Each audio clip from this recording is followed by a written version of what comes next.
Game 2 of the World Series is in the books, and what a game it was. I'm going to start this off by saying leadoff walks are a bad thing in any baseball game. Nothing ever good comes out of giving up a leadoff walk. Now that I've stated that, there will be some sort of a trend here, like in Game 1 and in Game 2. Nationals ended up winning the game 12-3. They completely decimated the Astros.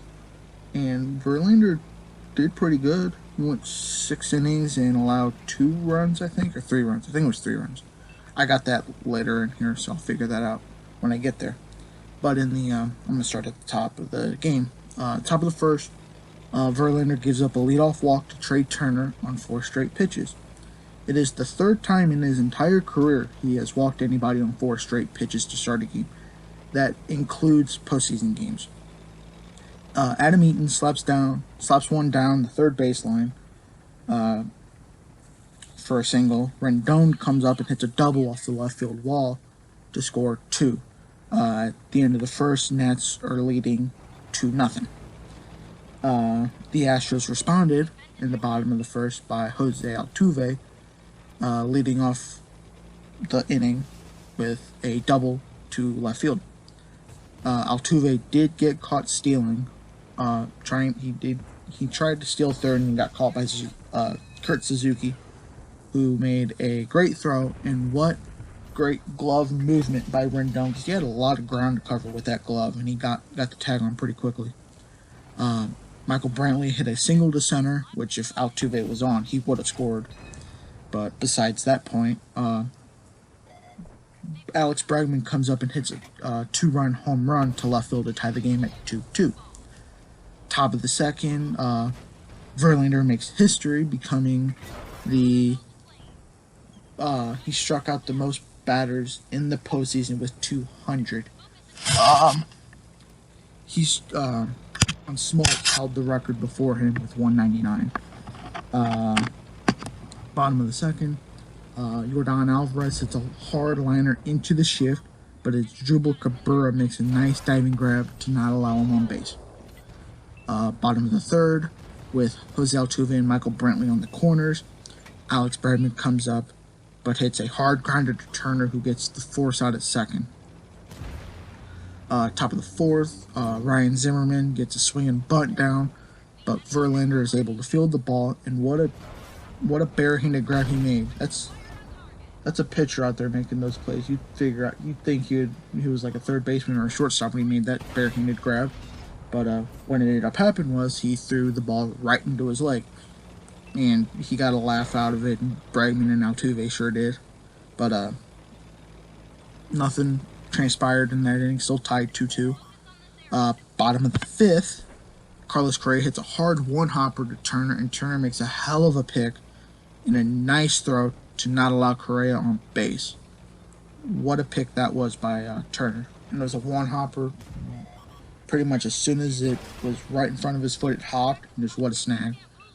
Top of the seventh, they elect to intentionally walk Alvarez to bring up Correa. He then pops out to Cabrera, enact the infield fly rule, and then Tucker pinch hits for Chirinos. They get out of that inning, no harm, so 2-2. Bottom of the seventh, this is where Astros fans are not going to... This is where the game went from a 2-2 game to an explosion of offense for the Nationals. Maldonado comes in for Tucker, but Chirinos... Tucker came in for Chirinos in the top of the seventh. Maldonado, their backup catcher, came in for Tucker. Kurt Suzuki hit a home run off of Verlander to break the tie. They take Suzuki also. That was his first career home run in the playoffs. Verlander gets taken out after he gave up the homer to Suzuki. They intentionally walk Soto. Bases are loaded with 2 outs, and Kendrick hits a ground ball that looks like it's going to end the inning.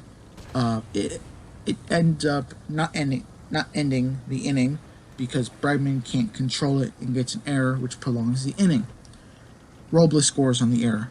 Asdrubal Cabrera laces the ball to center field to bring in 2. So at that point, it's 6-2 with 2 outs. All this is with 2 outs. Ryan Zimmerman hits a slow ground ball to Bregman, who barehands it but throws it away from the first base bag. 2 more score on the error. That's Bregman's second error in the inning. Zimmerman also advanced to second on the error. Both of them have prolonged the inning. Both errors by Bregman. At the bottom is going into the top of the 8th. It's 8-2 Washington. In the top of the 8th. Top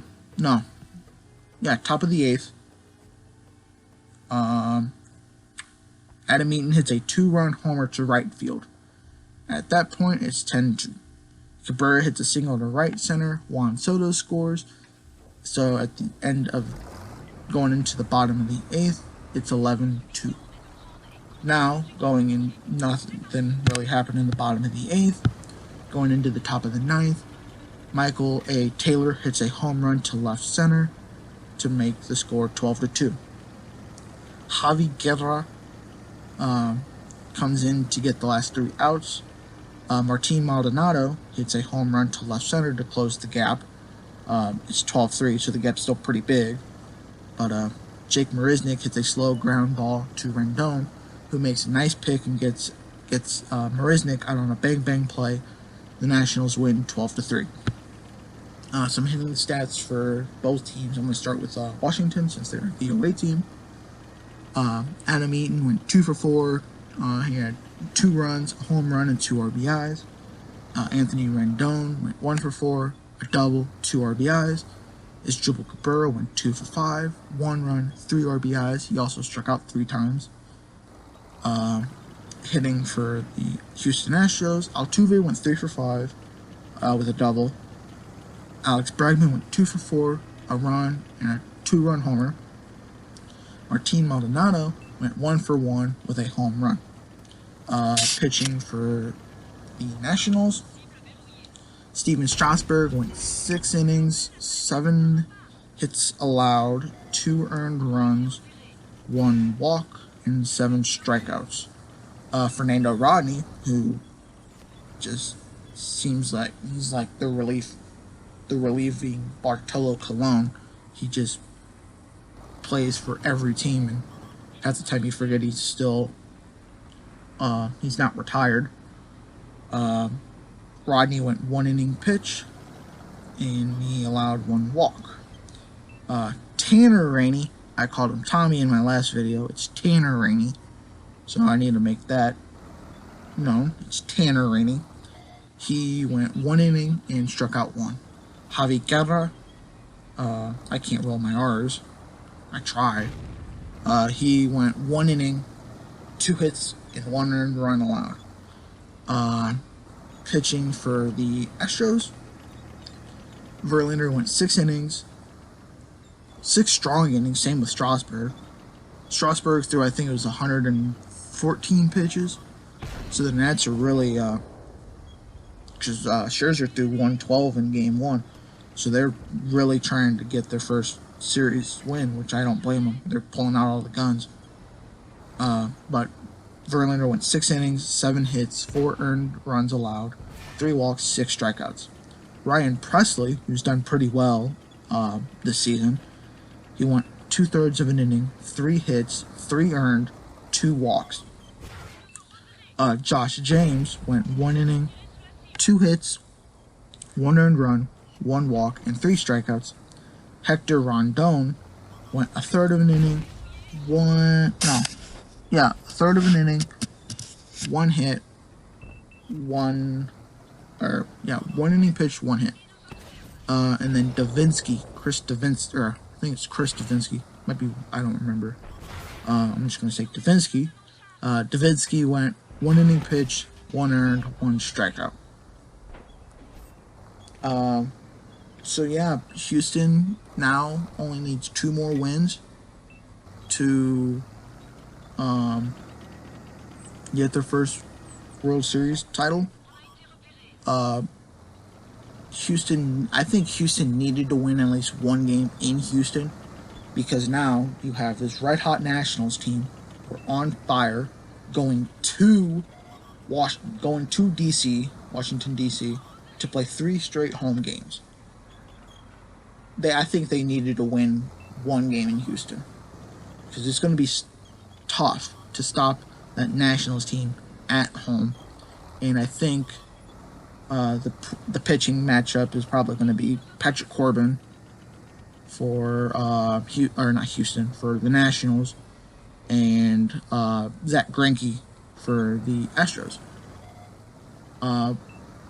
That's who I think is going to pitch. It might be Anibal Sanchez, considering how well he pitched in the NLCS.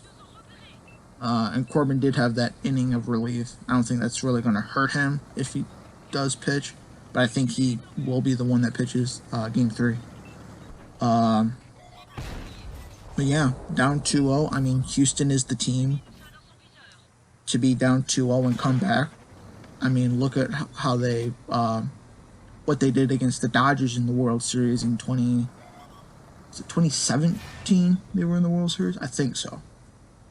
Look at how well they came back from our World Series. How they hung in every game. But I think this series is going to be really good, really hard fought. I think this game's going to be an outlier, a 12-3 score. I think it's going to be a lot closer score than that. And also some news, possibly. Joe Girardi is expected to become the new Philadelphia Phillies manager. They fired Gabe Kepler after one season. Same with Brad Osmus. He got fired after one season. I think it was one season for Kepler. Or Kepler. I think it's Kepler. I'm thinking of Max Kepler. I think it's Gabe Kepler. But Girardi coming back to the managerial role, going to be the new GM of the Phillies. I think that's going to be good for the Phillies. They kind of needed somebody in there instead of Kepler, because I mean, you have the team to take you somewhere. I mean, really, the only Nola took a step back this year. Arrieta has just been on a slow decline. I think if you guys could get an extra arm, you guys could be in the wild card hunt. I don't really see you guys winning the division. I think you guys could be a decent wild card team. But really, it's just consistency is the problem. But, yeah. Let me know what you guys think of Girardi becoming the new Phillies manager. Let me know what you guys think of Game 2 of the World Series, and who do you think is going to win? Game 3, how many games it's going to take for, or you think the Nationals are going to sweep? Tell me what you guys think. But yeah, I will see you guys later, and hit the like button if you enjoyed, subscribe if you'd like to, and I'll see you guys later.